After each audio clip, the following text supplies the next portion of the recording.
How can I help you? Howdy, I came to sell my Pokemon card. Is this an error card? Yeah, Yeah, well, it's obviously an error card, right? The back is blank. that is right. I'm looking to sell my extremely rare Ghastly Error Pokemon card. It's one of the rarest errors you're probably going to find. Both sides are printed on one side of the card, and the other side's completely blank, something that definitely should have been caught in quality control. I'm looking to get $4,000 for my Error Ghastly Pokemon card. So this is actually pretty cool. You know, Pokemon's been around since 1996, but it was, brought here from Japan in 1999. And everyone wanted to collect Pokemon cards, play Pokemon video games, and watch the Pokemon cartoons.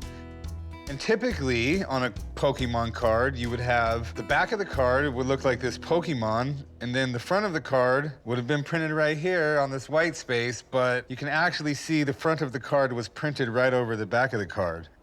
Can I take it out of the plastic? Yeah, go ahead. And I mean, it does feel right. I've played thousands of games of Pokemon and looked at my cards many times, so that is something I do know. Even though it's double printed, you can fully make out the back and you can fully make out the front. So I really, really like that. It's actually pretty cool you have this error. I've never seen one like this. So how did you get this? So another collector opened a theme deck, and some of the cards inside had this error where they were printed twice on one side and not printed on the back. And I purchased this one from him, and it's been in my collection ever since. So how much are you looking to get for it? I think I'd like $4,000 for it. Okay, that seems like a pretty high price. I don't know if it's too high, but error cards kind of have their own markets, so I need to have someone come down and take a look at it. And first, tell me that it is a authentic Pokemon misprinted card and not just something that someone was able to create on a printer. And also maybe shed some light on what they think the value could be. It could kind of be all over the place with these errors. Should we get him in here and see what he says? Sounds great. Give me just a few minutes, I'll be right back. No worries. So while I'm happy that the card is ghastly, I'm hoping that the offer they make me isn't.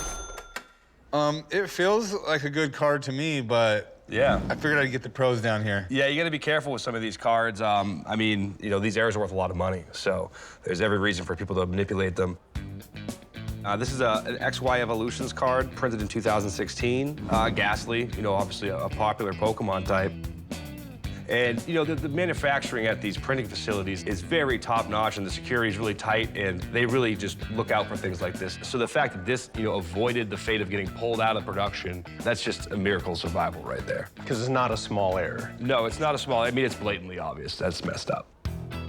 Error collecting is something that really blossomed in the last 5-6 years because you can have error cards that are very common from $5 to $10 a piece, all the way up to $100,000 for some of the most rare errors on rarer cards. If you have a really rare card with an error that's really dramatic, then it can be worth a lot of money.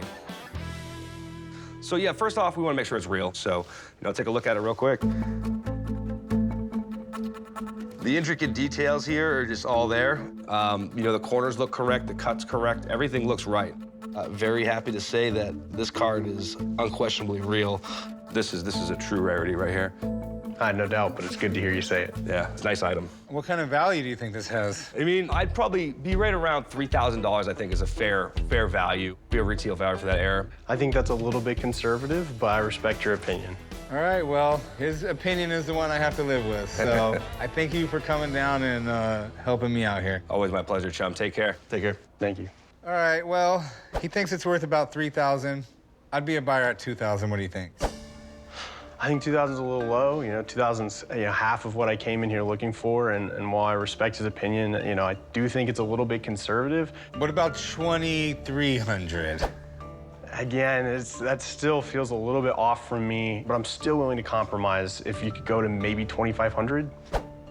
It's a very unique error card, so I think I'm comfortable at 2,500. That's awesome. All right, well, I'll tell you what. Go meet me over at the counter, and I'll buy it from you. That sounds great. 2,500. Cheers. Sounds good. I'm walking home with some cash, so I definitely played this card right. Hello. Hey, how can I help you?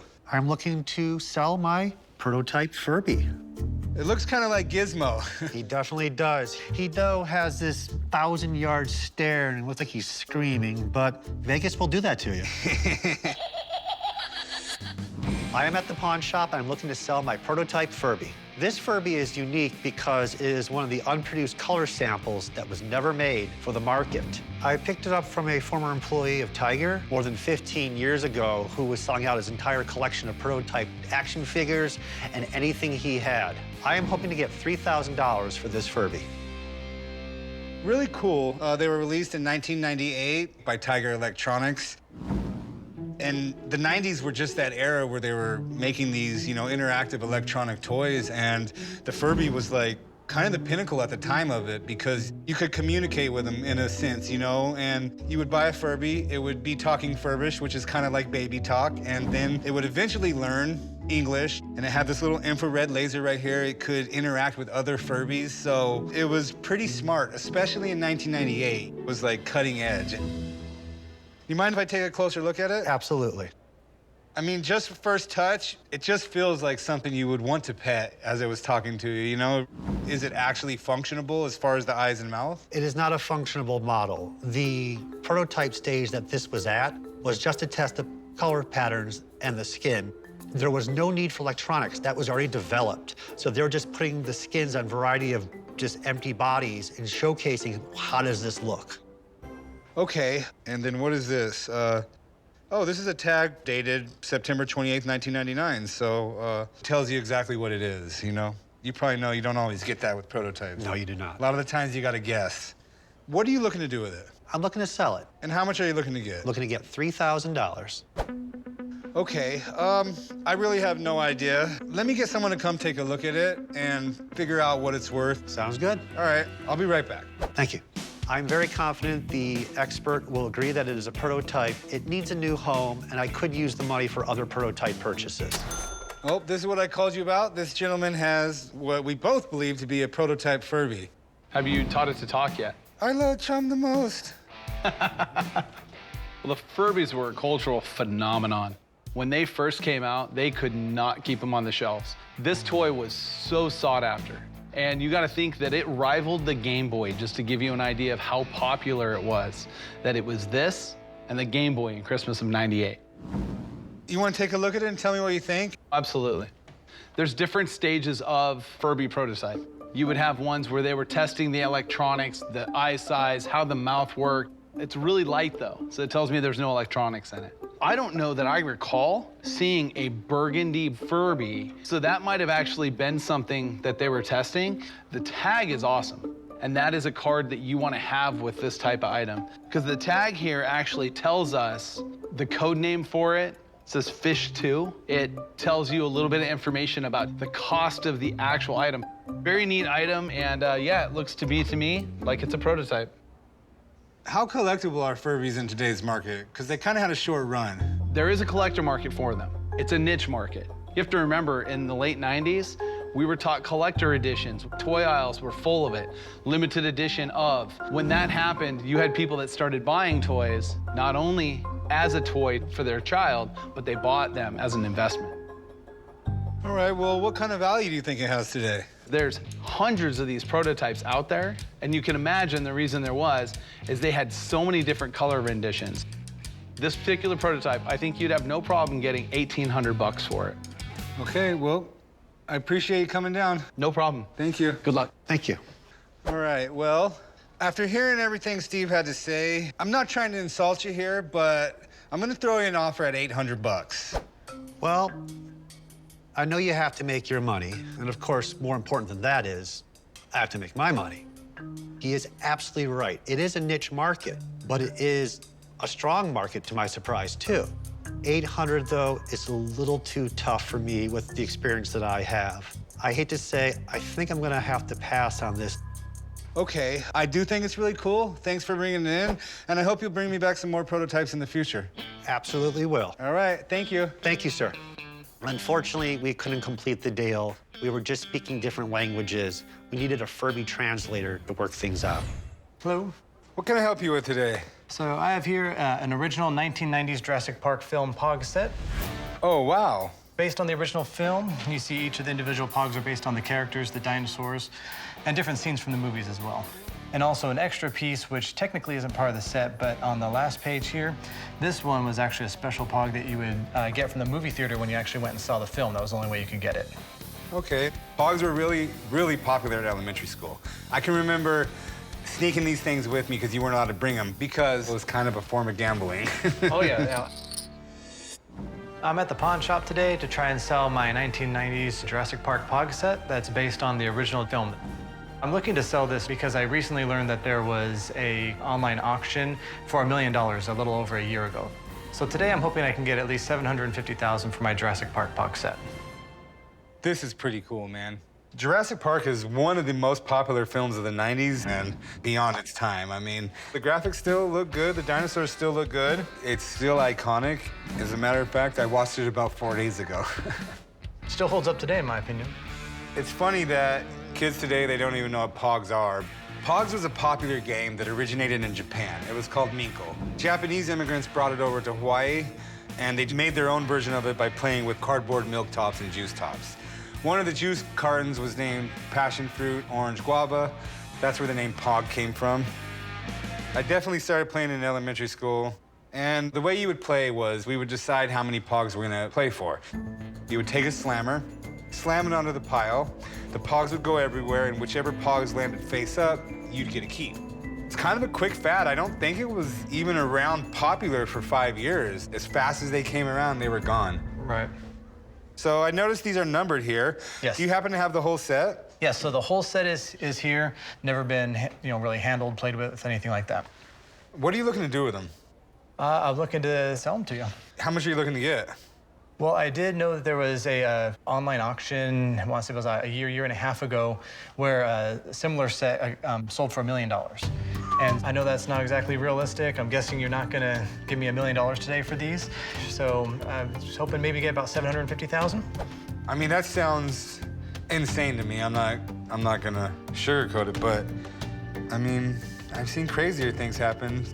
I can have someone come in, take a look at them, and they'll let us know what they think the condition is and what they think the value is. That's fair. All right, give me a few minutes and I'll get them down. Okay, thank you. What do you got? Well, I got a set of Jurassic Park Pogs. Yeah, these collectible Pogs are kind of a big deal. When the movie released, this was one of the first items that you would have been able to actually get. The toys and stuff kind of came after, but the Pogs were an easy production piece for them to get out quickly. So Skybox was really big in the basketball sports cards, and they were looking at different opportunities. And they came across Pogs, and they're like, we're already doing cards, we're already doing licensing. So Skybox really capitalized on it and got them out. So can I take a look at what you got there, Shem? Yeah, please. Awesome. Yep, you've got the movie release one, and then you've got the slammer and the checklist. This would be what you would consider a complete set of Jurassic Park Pogs. All look to be in pretty nice condition here. These definitely weren't played with in the game, that's for sure. Normally, the corner of the slammers would indent the back of the caps, and they all look pretty nice. So he says he saw these going in an auction for $1 million about a year and a half ago, and I figured if they did, maybe you would have heard of that or you might know something about it. Yeah, there's definitely a lot of buzz around this set. With that said, what happens a lot of times is that these marketplaces, they're not regulated to have to remove information. If an auction goes and it ends and it's sold but never is paid for, they don't have to tell the public it actually wasn't paid for. And so that's what I look at, and that's what I see. So whenever I'm assessing a value on something, I'm always looking at what have I seen these sell for? What have I actually seen them going for? And then what can I buy one for now? In the case of these, there's not actually confirmation. Just because it's listed that it sold doesn't mean that it did. What do you think it's worth? So the set's in very nice condition, and you have the Pog Slammer. You also have the Pog for the movie release, which is a neat little addition. And the condition it's in, with everything that's there, I would expect that you would be able to get $225 for the set. Okay. Well, thanks for being the bearer of bad news. All right, man, thank you very much. Well, a little bit of a difference in price from what you're asking and what he's telling me they're worth. If you would still like to sell them, I can make you an offer around $125. Yeah, I'll probably just hold on to them in that case. Okay, well, I appreciate you bringing them in. Thank you. Thank you. Have a good day. So I'm disappointed that the sale didn't go through, kind of slammed my hopes on the sale, but it is what it is. What are you doing? Trying to play Pogs? You remember this game? Yeah, no, I remember playing when we were kids. Yeah, in school I was the best, but I've seemed to have lost my touch. Yeah, I mean, but that was what, like 25 years ago? Where'd you even get these things? They still exist? So, I just walked across the street and asked Steve if he had any because a really cool, complete set of Jurassic Park Pogs came into the shop. We couldn't make a deal, but it got me thinking and reminiscing about the old times and how much fun I used to have gambling with Pogs on the playground. You want to give it a shot? Yeah, I'll give it a shot. I mean, clearly I suck now, too. Isn't that the truth, Big Hoss? Can't even hit it anymore. You have apparently lost your skills. Dude, shut up. This is a game you're good at when you're 11. Let's go do a little more reminiscing over lunch. What do you say? Let's go. I'll leave these here for your dad. He's not gonna know what they are. What do you mean? He bought you a 6-foot tube full of them. No, he didn't. The old man did. Hey, what's going on, Hey, man? what's happening, man? Got these old school Jordans. Normally don't deal with tennis shoes, man. I don't really know anything about them. I got a buddy who spends a whole bunch of money on this stuff, so give me a second. Chum! What's up? These are Jordan number 5s. I have 40 pairs of Jordans. That's it? And, only 40 pairs. Decided to come to the pawn shop today to sell my 1990 Air Jordans. Not only they don't fit me, things are a little tight right now, and I'm looking to get a little extra money, pay a couple bills. These shoes are in mint condition, even though they're 20 years old, and I'm looking to get probably about $500 from what I'm thinking. Where'd you get these? A buddy of mine gave them to me about a year back, owed me some money, said they were the original shoes from back when Jordan won the championship in '90. Jordan definitely won the championship wearing the 5. You know, this is one of the classic Jordans right here. They made the tongue out of 3M material. It's reflective. Jordan doing the flashy dunks he would do would be up in the air. Everyone snapping a picture, and the tongue would glow. Chum's brain doesn't work like most people's. I mean, it only seems to absorb information about video games, pinball machines, and basketball shoes. Jordan 5 OGs, they can go for several $100s. But I got some news for you. This isn't the shoe that came out in 1990. This shoe was actually released in 2009, 19 years later. Kidding me? My buddy told me that things are real, man. How can you tell that they're not the... It doesn't look like it, but this whole shoe was actually made out of reflective material. What? Do you have a camera on you? When you take a picture of it, it's easy to tell. It's alarming how much you know about this. It really is. It's hard to get used to the idea that Chum actually knows something. I mean, normally he's as dumb as a pile of rocks. And we can take a picture of him, and you'll see this whole shoe's made out of 3M. Only the tongue is supposed to flash out on the originals. You know what, Chum? You're right. Wow. Unfortunately, man, I'm not a shoe store. If they were the original ones, I could probably see doing something, or if Jordan wore them. Whoa, whoa, whoa, whoa, whoa. These are still a very nice shoe. You can buy them out of your pocket then if you want. How much you want for them? I don't know, $100? How about 50? 75. 75, All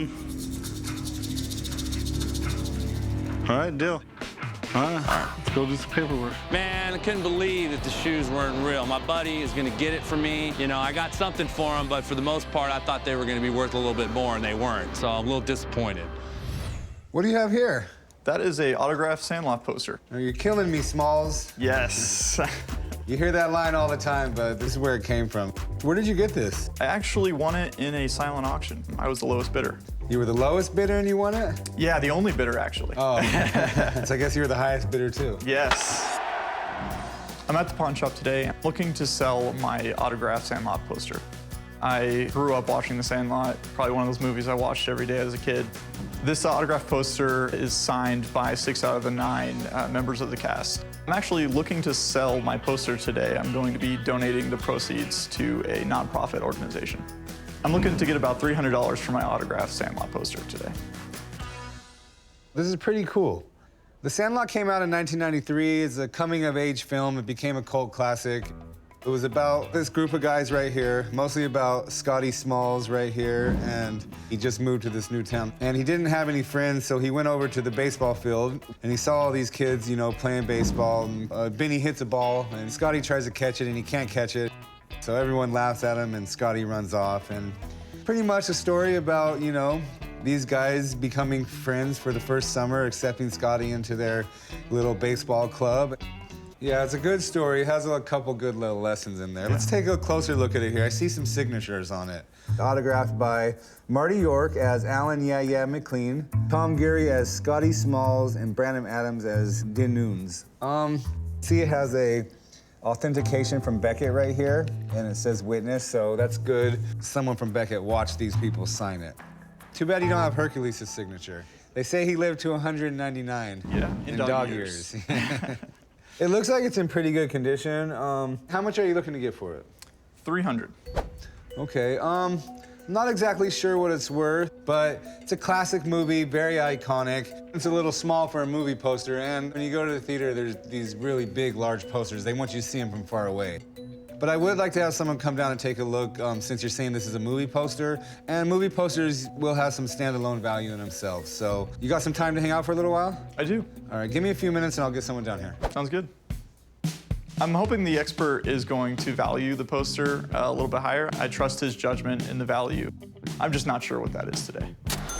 Hey, Andrew, how you doing? Good, Chum. How are you? Thanks for coming down. Happy to. How's it going? Good. This is the poster this gentleman has brought in, and it has some signatures on it. They're already authenticated, so I figured I'd have you come down and take a look at it, because it's supposed to be a movie poster. Sure. For the Sandlot, an all-time favorite. As a 80s, early 90s kid, this is something I had to see. You know, every kid did, so excellent. What is interesting about this, just at a glance, most American movie posters come 41 by 27. So, you know, this is significantly smaller than that.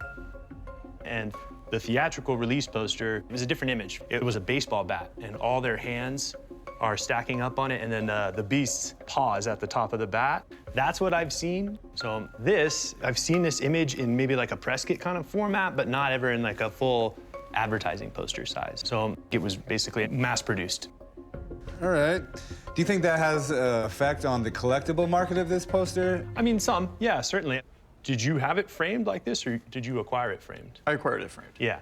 I don't think that it would have ever been used as a true advertisement. It was probably designed to be a collectible, you know. It's probably not a one of, right? They probably printed quite a few of them, passed them around to as many of the crews they could find. They signed them, and then they pumped them out at like a convention or something like that.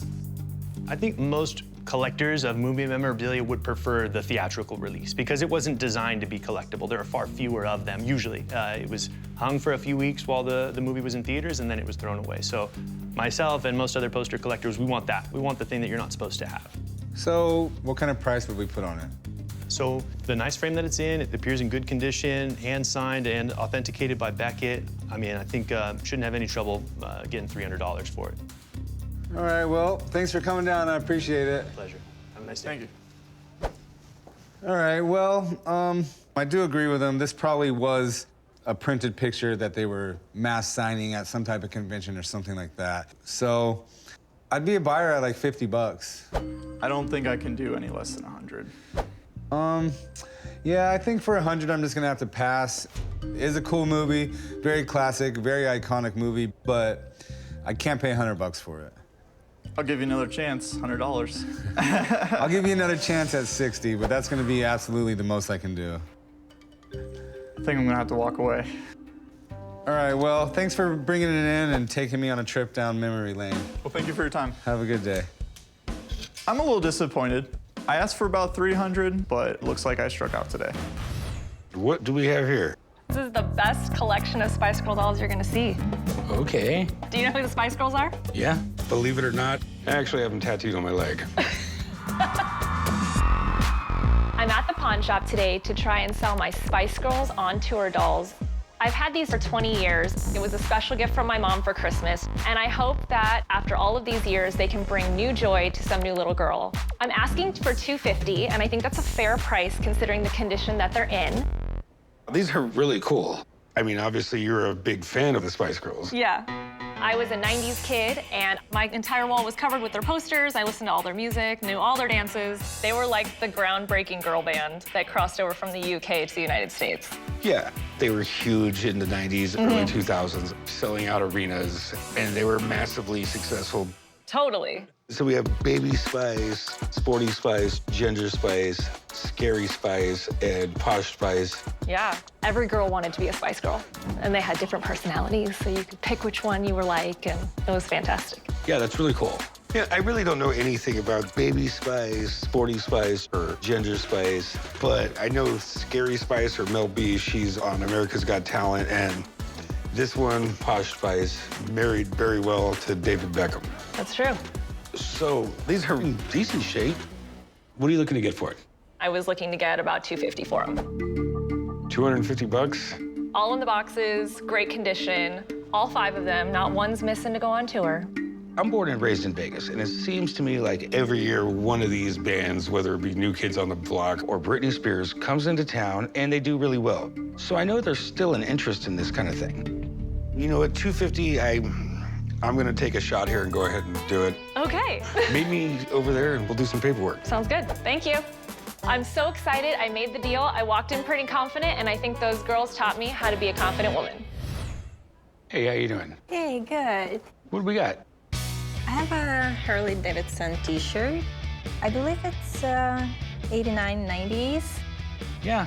So, I mean, clearly it's from the 90s. You can tell by the picture on it and everything, and obviously the fact that it says 1991 in the corner. This is something my dad probably would have wore. Yeah. I'm looking to sell my vintage Harley Davidson T-shirt. This Harley Davidson T-shirt is 30 years old, but it's still in really good shape. I've had this shirt for a few years.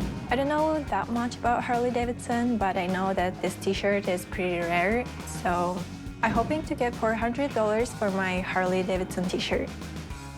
This is pretty cool. Harley Davidson's a really interesting company when it comes to stuff like this. They have a whole business that's independent of the motorcycle business. You see Harley Davidson stores in the mall. That's all they do is sell the little knickknacks and doodads and tchotchkes and T-shirts. It's definitely been worn. Can I take a look at the back real quick? Yeah, of course. All right, this doesn't have it, but most of the time what you'll see is Harley Davidson Honolulu, Hawaii, or Harley Davidson Las Vegas. They have stuff in the stores that don't have anything on the back. It's just commonplace for there to be the motorcycle shop on the back, and people collect them from all over the world. This one looks like it was just a regular shirt that they had printed up. How much do you want for it? I would like to get $400. Okay, I don't really know what the whole market is on these vintage shirts right now. I mean, to me, it's kind of whatever somebody's willing to pay for it. So let me get a buddy of mine down here. He's an expert in this kind of stuff, and he'll take a look at it, and he'll give us an idea, okay? Okay. Hang it, I'll be right back. I don't know that much about this T-shirt, but I'm just worried the expert will tell me that's worth nothing. What you got for me? Vintage Harley shirt, man. I see, man. Harley's hot right now. 3D Emblem was like the desirable Harley shirts. They're the ones who came up with all the good ideas for Harley to sell its image. They just started making Harley shirts, and then later on, Harley gave them the license because they were doing so well with it, and they saw them everywhere. Before that, Harley had a really cool logo and a cool bike, but they didn't really have cartoons to sell to kids like merchandising. After a while, Harley realized they were losing a lot of money just letting 3D Emblem have that license, so they just went and took it back so they can kind of sell it to mom and pop and not just the Harley people. So you took a lot of the kind of juice out that people were looking for. Okay, you want me to grab you a pair of gloves so you can check it out? Yeah, give me a pair of gloves. There you go. Yeah, I know some of these can go for a lot of money. I know some of them go for next to nothing. Well, it's got the hog on it, and it is an old Harley 3D Emblem shirt. So let me get a look at the date. It's right down there. Gotcha. So it's a 91. Makes it more modern, so it makes it a little less desirable and collectible. But it's got the tag that I'm looking for. You might have some real valuable shirt here. You're looking for like an old tag from like a throwaway shirt because they didn't have the licensing yet. So they just got any cheap shirt that they could get to print on, and that makes the quality like lower, but it also makes the run limited. It makes it so you couldn't get a hold of one. But by the looks of it, it looks like it's got a Harley tag. After they got a Harley tag, everything was licensed and they could produce just millions of them, and it makes the shirt more common. So, this one being what it is, what do you think it's worth? Well, the good thing about it is that people do collect these shirts and they are after them, but it's a later shirt. I'd say for your shop, We're at 150 bucks. Well, man, I really appreciate you coming down, man. Thank you very much. All right, so long. Okay, I mean, you heard what Anthony had to say. Yeah. I'm gonna be honest with you. I mean, it is a really cool shirt, but the most I'm gonna be able to offer you is 50 bucks. Then probably not. I just will keep Okay, it. well, I'm gonna give you the best advice I can and tell you to take it to a vintage clothing store. Thank you. I was expecting more money than $150, so I'll try to sell it in other vintage stores.